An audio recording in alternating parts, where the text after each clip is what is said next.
Hey, everybody. Welcome back to the Freelancers podcast. I am your host, Michelle Lynne, and I'm here today with violist Laura Sinclair. Laura, welcome.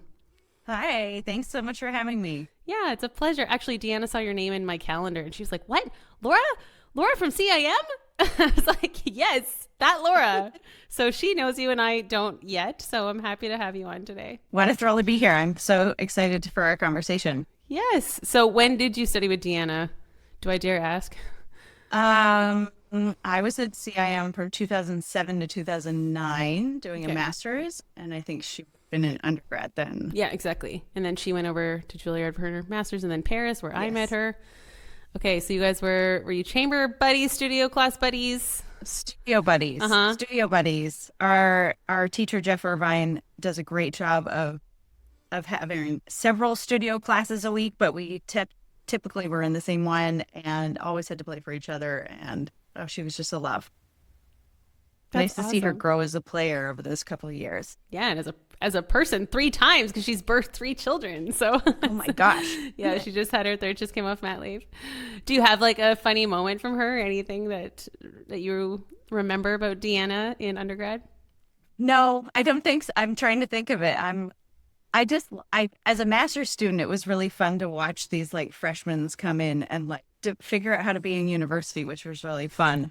And, but also marvel at, my undergraduate was in Canada, and like, it was nice to be finally in a conservatory where even the undergrads took everything so seriously. Yeah, right.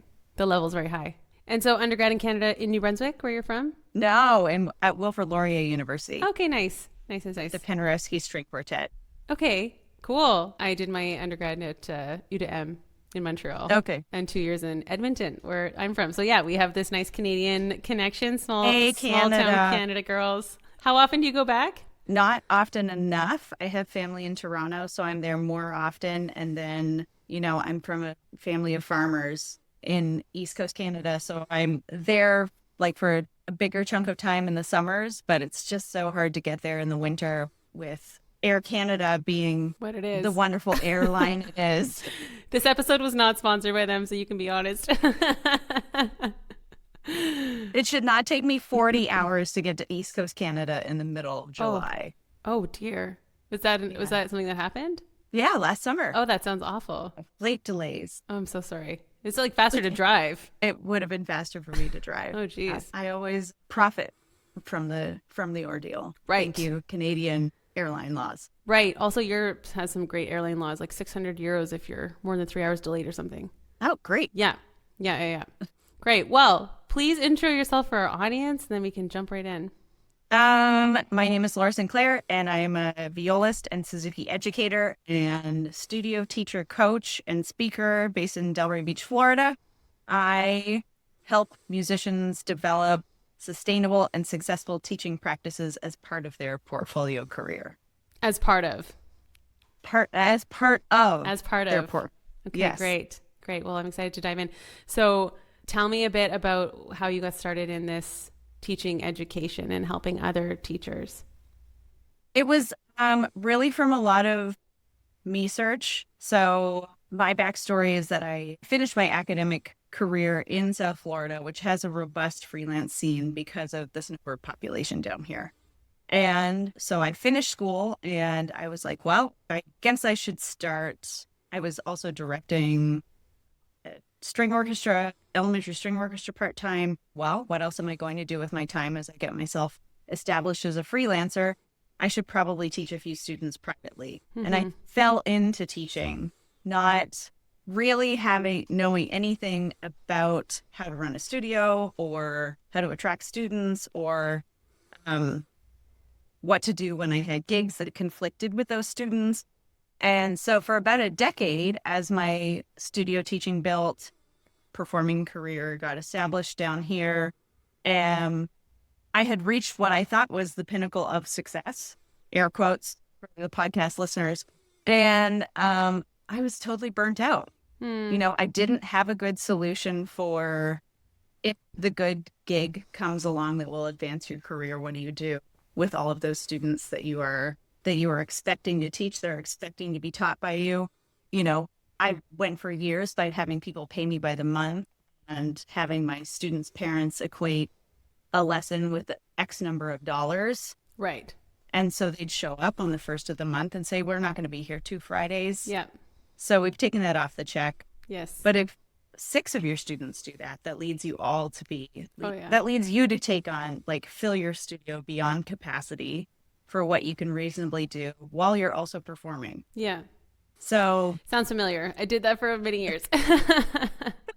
yes, often I have these conversations and people start nodding their heads and they're like, oh yeah, I did that, or I do that. Yeah. And it doesn't feel comfortable, and you don't really feel like you can be present in one thing because you're worried about the other thing. And often you have so many students that it does affect how prepared you can be for the gig as well. Right. Yeah. I mean, out of necessity. You're describing the ultimate portfolio career, which our listeners are very familiar with. I think it's juggling. It's just, you have to be really good at juggling. Like, you have to be really good at juggling. And prioritizing. And as you're saying, if I have a gig or I'm supposed to teach, what do I do? Well, the answer is always shuffle, right? Like, we're always like shuffling around. Like, oh, I can squeeze you here and I can teach this 30 minutes. And I mean, I have this conversation with Deanna too. She's starting to teach now in Minnesota. She just came off mat leave. And it's like, okay, well, I'll teach a few on Sunday. I'm like, no.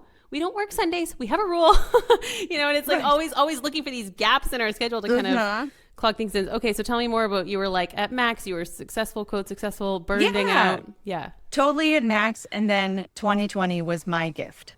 Oh, wow. Like the crisis-opportunity that I needed at that point. The crisis-opportunity. I've never heard that word. Yeah, my brother gave me that term. He's like, this is just a crisis-opportunity, Laura. Wow. Okay. So, I started working with a coach of my own, and I was, it also gave me this opportunity. I kept teaching because that's all I had. The performing had dried up. And so it gave me this wonderful opportunity to kind of like laboratory what I was giving my students in terms of group class offerings, in terms of, what's fun. Do we really love a theory class? Do we love a music history class? Like, it kind of just, because the kids were home, I was home. I think I taught for 21 months straight. I had started my studio year in August of 2019, and I didn't stop teaching until June of 2021. Wow. So it was really like a deep dive long-term project of, do we need a weekly lesson? Do you just need a practice check-in? I was getting creative with like lesson structure in terms of, some people couldn't afford the weekly lesson anymore. So we did a bi-weekly lesson. Then we did like a really brief practice check-in. That's good. How's this going? Here's your opportunity to ask questions live over Zoom or in my driveway or however I was teaching them. And so that led me to emerge from the pandemic with a better structure for my own studio, but still be watching a lot of my colleagues still trying to do this juggling thing. And you and I have both spoken about having parents in rural places so it also gave me this inspiration to make my studio more portable so that I can be with those elderly people in rural places when I need to be. Yeah. Okay. So tell me more about this, because I mean, I love the idea, obviously, of a practice check-in, but then that means that you lose your hourly lesson money, right? Yeah. How did can you talk about how you organized this? So that was like very much, it's constantly an influx of experimenting with what I can offer as a teacher. And a lot of my clients offer something totally different. So this was, that one I would tag that lesson and the practice check-in was kind of during the same time, but it was the end of my teaching day. So I was either done at 7:45 or I was done at 7:15. And so that allowed that parent to pay, I was basically doing 30-minute tuition for them and seeing them for 45 minutes one week and 15 minutes the other week. Okay. That allowed us to do more concentrated time. But ultimately what I emerged with was, a workable amount, studio offerings, lessons, group class recitals, and everything that I could bundle together and offer in a tuition-based model. Okay. Removing that hourly mindset from the parents of a lesson equals $65. Right. I once had a colleague say, well, I just charge $60 a minute, $60 an hour because $1 a minute is what I can remember. Well, I can remember $2 a minute, so I charge $1.20 an hour. Exactly. Like, let's work on your memory. Yeah, exactly.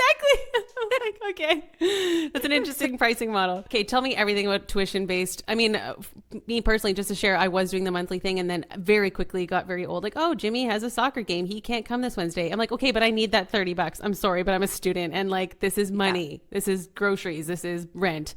So somebody suggested charging per semester, but for me, because of my performing schedule, it felt too big to take on this 4 months check from we don't do checks in the Netherlands anyway, but you know what I mean, bank transfer.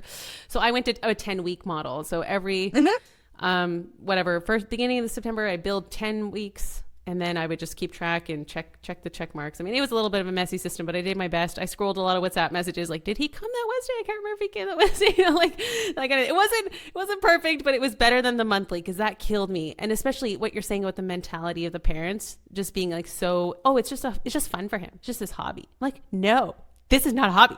This is musical training. This is discipline. This is fun, you know. So anyway, I'd love to hear your journey in this. I think for what I love seeing the transformation of the parent too, just kind of realizing that, this is an education. This is just an activity that we do on Tuesdays. Yes. So what I love about a tuition-based model, and certainly not everyone that I work with sets up a tuition-based model. They do go for, ideally, when you're setting up something like this, you're going for a time frame that's workable for you. So like 10 weeks, if that works for you as a performer, then absolutely you should be a 10-week term that includes what is possible based on what you know about your 10 weeks, and then with some wiggle room for the unknowns. Mm-hmm. What if you get sick? What if the gig of a lifetime comes up? Yeah.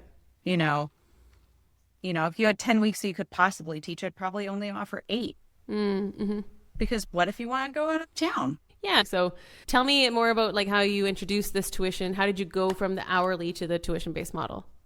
It started just wanting to stop, in addition to wanting to stop the monthly mayhem, it also started with, I wanted to be offering people more, but didn't know how to average it out. It didn't feel good to, invite a pianist into group class and then start asking people to split the cost of the pianist, or we're having a recital and here's your $100 recital fee. Mm-hmm. So the way I explained it to parents was a lot about, I do talk about flat rate. Here's everything that's included. Yeah. It's kind of like buying a car, as crazy as that sounds. We go over all of the features and benefits of everything you're going to get from the studio, the however many recitals a year or term. I'm a Suzuki teacher, so there's group class, but I think a lot of non-Suzuki clients I work with are also doing studio class and master class, or recital performance, like recital opportunities, or, coming up with an operational budget that includes all of that, and it allows you to just divide that over however many weeks or months that you're offering it. Mm-hmm. Really does make it more predictable for the parent or the client, depending if you're working with adults, and makes it easier so they don't really have to think about it. And then it just becomes an expected part of their life. Right. And obviously that flat fee is going to be higher than, let's say your hourly is 65, like you said. So what's that, $260 a month? So I don't know, 10%, 20% extra as the flat fee per month, let's say. Weren't the parents then doing that mental math? Like, oh, what? That means that each hour is 75. Or did you get any of that kind of pushback? I did. Actually, I think I was lucky in that they were seeing what they were getting on top of it all. Yeah. And they were seeing that I was like, this is all covered. Yeah. Now this is all covered. This is all part of your tuition. Yeah. And in a lot of the writing, in my emails to them, I talked a lot about being of service. See, this is such a nice shift from when I grew up. My piano teacher would hire the hall herself, pay it out of her own pocket. It wouldn't come. So we were still paying the hourly model to her. Mm-hmm. And then she would just expense that herself. And then I think that teaches people that a good music teacher is a generous one, and look how much she does for us. And she would teach us extra hours for free. And then, I don't know, it kind of created this mentality of like, that's what being a nice, good piano teacher is, that you would just give extra time for free. So it became hard for me when I had students going from that 30-minute slot to a 45-minute slot, because now the price goes, up the 25%. Mm-hmm. But but if I was just nice, or if they were good enough, then I would just spend the extra 15 minutes because they loved them so much, and it's like, okay, yeah, well, and it's my time, Mm-hmm. Yeah. And I think, those music teachers of yore have really set us up for failure. Yeah. Right. Life was so different. Yes. And it was this like self-serving attitude of, I'm going to pay for all of this because I want to. Mm-hmm. I mean, that's nice if you want to be like that, but we also have rising costs of living and rent to pay and, I know you know, she had 80 students a week. Like she was working day and night. Like it was just insane. right. You know, it was just, Right. yeah. And that's what it was modeled for us all. So it's no wonder that we're all sitting out here trying to attain this crazy standard of teaching, not in terms of quality of teaching, but in terms of quantity of teaching while we're balancing everything else, feeling like we're coming up short. Mm-hmm. Mm-hmm. So I think moving to the tuition-based model allowed me to take on less students and feel like I was giving them a quality of education that I wouldn't have if I had been the 80 students a week. And did you notice a shift in the way that your students showed up to the lesson in terms of preparation? Big Okay. time, because I was able to be more present and I was able to be more invested. I had more mental bandwidth to keep track of what was going on with each student and, to like keep encouraging the group aspect. I think leaning into community is what really makes studio retention effective. If your students are coming in and out, they don't know anyone else in the studio, no one cares if they quit. Mm-hmm.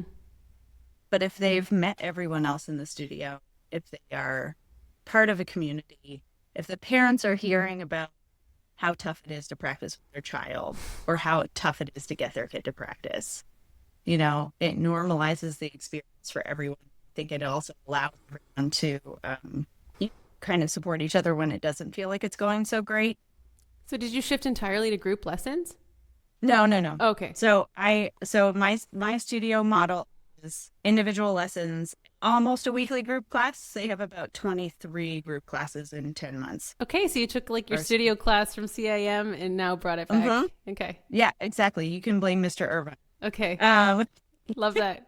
Just because, that studio class from CIM, we saw each other every week. We knew what the other person was working on. Even if you weren't performing in studio class, you played a skill. Like we were all working on the same technique and we had to play something from that technique list.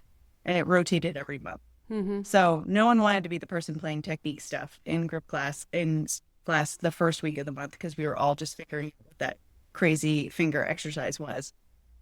But yeah, no, the community aspect of it, I'm certainly not. And there are lots of coaches out there who will show you how to transition your entire studio to group offerings. But we're all sitting here as the product of individual lessons. I've heard like even universities are going to like group classes because there's not enough money. And I was just horrified at that because I'm like, how can you give the level of individual teaching that we all need in a group? Mm-hmm. So yeah, I love the addition of a studio class essentially to your individuals. No, I think I think the community is there when you are feeling like you're about to falter, and then offering something that's a little bit more long-term, even if you went for a 10-week term, makes it feel like, okay, we can get to the end of 10 weeks and then reassess, or we're in it for it feels a little bit more like a long-term commitment. Yes. Also that they can't quit without giving notice. Okay. So you added a group class, you're talking about bringing a pianist in, the snow cone. What other like benefits or what were you telling the parents to give this new model? I also pointing out that the recitals were happening. Like I was taking care of everything for the recitals. I moved away, and maybe as a Western Canadian, you'll appreciate this. I stopped doing potluck recital receptions. I miss butter tarts though. Oh man, I can eat a really good butter tart. But yeah, okay. I mean, it is nice to not have to bring something on your plate. Yeah, I wanted the parents to start to feel like I was taking care of them. And I also wanted to feel like I was being a sturdy leader for everyone, because I tried to flip the perspective a little bit in thinking that we have raised, as you've been teaching over the years, you've raised, tens, hundreds of little instrumentalists, whether they stay with you forever or they stayed with you for just a little bit of time. You've done this before. And many of the parents we interact with have never done this before. And then we all get offended when they don't treat us the way we want to be treated, but they've never done it. Yes, right. I love that. Yeah. So it was a lot of pointing out the value of everything. It was a lot of making them feel like I've got you and this is where we're going and here's the vision. And, I also leaving a little space to be, I always try to communicate that, I'm also human. So let's have a conversation. So if people start having issues, I'll be the first one to have a quick parent conference to talk about it and try and get ahead of things or try to anticipate things. You know, if you've got a kid who's going off to the middle school for the performing arts, like it's good to be the person who knows we've got to do X, Y, and Z, and I'm going to help you and guide you through this. Mm-hmm. Can you talk a bit about the impact on your performing career once you made the shift to this new model? Huge, huge. It allowed me to, one, I left my orchestra job. I quit it entirely. Oh, wow. Okay. In Florida. In Florida. Okay. So that allowed me to put my entire focus on my private studio. And in contrast, I started writing curriculum for a nonprofit. Okay. So I have many slots in my portfolio too. So I swapped out the orchestra job for a nonprofit curriculum director job that allowed me to work whenever I wanted to. Also in the music industry? Also in the music industry. Okay. Yes, we do after school string outreach in Southeast Florida and also in the Caribbean. That's amazing. Also, I think it's just really worth noting because as an entrepreneurship teacher in 2 faculties, the number one thing the students think is, I need to win an audition and I'll be fine. So I just love highlighting people who it's like, hey, I got the orchestra job and then I left it because I found something else. Like our careers are so much bigger than potentially the one thing that we're all sold in school as being successful. Right. And you know, like the orchestra teacher job came with the salary and the benefits and everything. And I was miserable, especially during COVID and after COVID, because of like the mentality around it. It's a great job for the people who want summers off and are okay with and want the daytime hours. Right. But I was lacking. I found it limiting and I got tired of bureaucracy. But what happened was that it allowed me to practice more. It allowed me to just put myself in the right places, say yes to the right gigs. And now I feel like I'm subbing with great organizations and playing in good sections, and I'm happy with where all of the performing has landed versus chasing, you know, the low per service orchestra in the area and then being mad when somebody doesn't put you in their section. And now it allows me to say yes to the stuff I want to and no to what I don't, and continue to put more energy in chamber music, which is more fun, as we all know, you know? Yeah, that's amazing. Yeah, I mean, I hear similar things from Deanna that she's, I mean, obviously mom, but also pursuing the portfolio career with choosing. She doesn't necessarily want to be doing auditions for an orchestra. She likes subbing for Minnesota Orchestra, which she's doing next week. She's playing for Candlelight. She's got her teaching, but it's like she's got freedom. And that's a priority for her. So it sounds similar to me if you're describing like I wanted to choose what I wanted to do. I'd love to hear more about the curriculum too. I love outreach concerts. Yeah. So we've launched the first violin program of its kind. It's through an organization called Volta Music Foundation. We've launched a violin program on the island of Anguilla. So this past year we had 20 little violinists that we taught virtually once a week. Wow. With these amazing teacher volunteers in the room helping them. So I've gone to Anguilla 3 times now, first to get the program going, and then one as support halfway through to run a week intensive, and then with a string quartet for the final concert. And it's just, I mean, the enthusiasm for it, the kids are really excited. And in the past, nonprofits have arrived there, thrown a bunch of violins on the island and said, oh, here, figure this out. But here, now it's actually an organization that's supporting and providing the instruction that goes with it. So I'm excited to see where it goes. That's awesome. Very cool. How do you help your fellow colleagues to shift to this model? Would love to hear about that. Opening up the conversation and talking about it is like the first step to it all. I think that a lot of us, what I notice amongst my colleagues and anywhere I travel is a lot of people. Have you ever noticed that performers don't really like to admit that they teach? Oh, yeah. Yeah, definitely. Not my circles, but I know of the idea that it's maybe seen as you couldn't, get your full income from performing, so you have to supplement, something like that. Yeah, they don't like to, no one likes to admit that they're teaching or talk proudly about the fact that they teach or talk about the successes of their students on the gig. So it's a lot of, hey, Laura, can I talk to you about, now that they know that I do this, it's like hey, Laura, can I talk to you about this student I have? Hey, Laura, it's very secretive. It's very secretive. It's a shame. And And that's part of the reason that I start talking about it and why I like helping other people, reorganize things.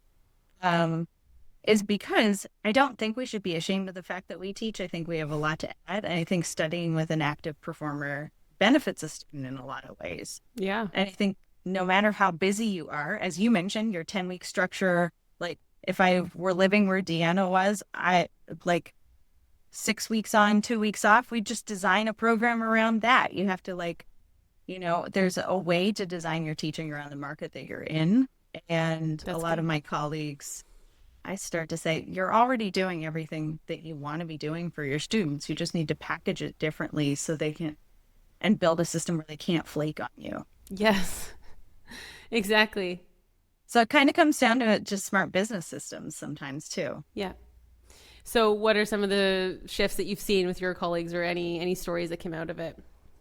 Um, I have a colleague that I'm slowly trying to shift towards going back to having a studio class. Often when I see them on gigs, they're lamenting that it's going to take me forever to get my studio back to where it was. So and so graduated. I'm like, but you can't get that if you don't have your studio class happening anyway. You're teaching more kids than I am, and you're playing more gigs than I am. So let's start to build something that creates the community that means that they're staying. Also, teach online if you need to teach online. I have a lot of friends who are so anti-teaching online that they will drive back from a gig 3 hours away to just teach all day on Saturday and then drive back to the hall to play the Mahler Symphony that night. Yeah, it's a lot. It's a lot. It's a lot. And I don't think it's a great example for our students either to see a teacher that's not taking care of themselves. In terms of audio quality, are you finding that you can get most of the lesson, or are these teachers driving 3 hours because it's their level 10 student who needs that active approach? No, I think they're driving because it's probably needs an afternoon of more creativity to solve the tech problems of throw your ring light in your suitcase, bring a good microphone, and then do spend some extra time with your students, helping them get up and having them understand what kind of camera angle you need in order to be able to coach them effectively. Yeah. So it's a little bit of like client education and then your own research so that you can, deliver effective instruction too. Yeah. But it's all figure outable. Like we do way harder things as musicians than solve these kinds of like little tech problems. Okay, so you've mentioned a couple times not having a weekly lesson, but in your flat rate package deal, is it not 4 lessons a month, or how do you set it up? No, so in mine, and everybody's a little different. Mine includes 35 lessons a year. Okay. And so that is a regular lesson time, September through May, because Florida schools, that allows me to do flexible lessons with them in August. Florida schools start halfway through August. That allows people to kind of experiment with when they want to come for a lesson, what the timing looks like in terms of their kids' energy, lets them get all of those chess club is on Tuesdays information from everybody. Yes. And then I set my schedule to start Labor Day, and then school ends in May. And then that gives me, typically with there are orchestra weeks. I sub a lot with the Naples Philharmonic. And as they like to say, they're a grown-up orchestra. So I can typically fit my teaching in the evenings after their rehearsal schedule. So I'll just teach online those Naples weeks. But there are other weeks that I have another orchestra I play with. I just don't teach. So that's all built into my calendar. The parents aren't feeling like I'm canceling on them and not giving them their money back. They know that all of those absences are being tracked, and it allows me the freedom to, okay, this is just going to be a heavy week. I don't have the capacity to teach. I'm not going to, and I don't have to. This is so interesting. I think this might be the first time I've heard of a studio set up like this. I mean, I think it's very smart. So 35 lessons a year. You block your orchestra weeks that you can't handle, and you don't have parents being, confused with like, oh, it's Tuesday, 7:00 and we showed up at your house. And like, how do you navigate all of that kind of? Somebody always shows up once. Okay. You only ever show up once, and then then they learn to read the emails. Okay. So it's also about, also about like smart business systems come from like getting yourself paid, letting everyone know where they need to be and when the schedule is changing, and then also constant reminders. And so I don't do that on my own. I'm not set. That sounds like a million emails I don't want to send. So there are studio management softwares there that anybody could use. My favorite is My Music Staff, and that works best for me. That sends an email and a text message before every studio anything, group class, recital. Text message is key, man. That's so helpful. Yes, big time. You'd be surprised how many people opt out of them. Okay. Okay. And then, I'm privileged in my freelance work that like I mostly know what I'm doing. And I'm sure you may be like this as well. You can kind of see where you're going to be I can see where I'm going to be until June of next year. Okay. So that allows me to sit down and go, on these weeks, you're definitely not going to have a lesson. These weeks you'll definitely have a lesson. Everybody's kind of planning around it. They get an annual calendar from me. That also helps out with that. I think that what the tuition-based thing helps everybody in both ways. It gets the parent committed. It also keeps you as a performer, if you're a performer first kind of musician, it also helps you weigh adequately whether the gig is worth canceling the lessons. Interesting. Okay. Because you're weighing more than the finances now. You're not trading. More than the finances. Yeah. You're trading, like, if I have to cancel these lessons and I decide that they're not just like, I'm not doing this, like, it's not a week where you're just taking off. You need to put them somewhere else. Because I do reschedule my students at times. Then you're looking at, okay, I'm going to miss my daughter's soccer game. Is that worth it? Yes. The overall feeling I'm getting listening to you share this is kind of like space or breathing. Mm-hmm. I feel like there's adequate room for everything, and like a house is organized and you're like, this goes here and this goes here. And here's how the whole thing, like the candle's lit. I don't know. It just gives this feeling of like relief or sighing or being taken care of. It's comforting to hear this laid out like that and not chasing that gig. I mean, I guess I'm just describing abundance mindset over the scarcity. Like, oh, the phone rings, come tomorrow for this wedding. It's $200. Okay, great. I could use that 200. I'm going to cancel everything, schedule them to, like I said at the beginning of the episode, Sunday afternoon, which normally we try to keep one day off, I mean, tell me more, like, what has this given you as a person, I don't know if you have, space is the perfect word for it. Yeah. Space is the perfect word for it. It's space to be creative. I think it's shown up in my performing as me being a more generous and prepared and present performer, which always makes us better. It gives me the space to not constantly be code switching between roles either. Like, sure, I could teach on a Saturday afternoon if I was doing something else, but that means that you have to wake up and like be one role, make pancakes for your family, and then turn your teacher brain on. I think for me, I like to think of it as just giving myself permission to stay in one role for a set amount of time and then be able to move on to the other thing. Because as portfolio musicians, we've got all these hats that we're wearing. Yeah. The exhausting part is constantly changing hats. Yes, absolutely. So I think this gives me permission to change my hats less often, which makes me feel more steady and sturdy for everybody. I'm reading a book right now called At Your Best, and it's about energy management and like our zones of energy, and just he categorizes like red, orange, green. So it sounds like, staying in that green zone of like, I'm being a mom right now, or I'm going to focus on my performance, or like, this is a practice morning, that kind of. Actually, I had a friend who's not a musician give me this advice a few years ago, and it changed everything, because I was trying to do like my emails, messages, and practice all day. It was like the whole day was just open. And she's like, you need to split your admin time from your practicing time. And I'm like, but you don't understand. Someone texts me and they need an answer right now. It's like, well, do they? Do you? Because then I got to go digging through emails and figure out when this thing, and then I'm stuck in, and then I'm trying to go back to practice another 20 minutes and then check, it's just a mess. So it sounds like you're doing that on a larger scale now. It's like, this is my studio time. Here's my practice time. And there's peace in that. There's a lot of peace in. So for me, my teaching practice, I typically don't teach outside of Monday through Thursday. Okay. As performers, Monday is almost never touched. Yeah. So at least where I am. Exactly. And that's sacred group. That's our group class day. I moved group class off the weekends.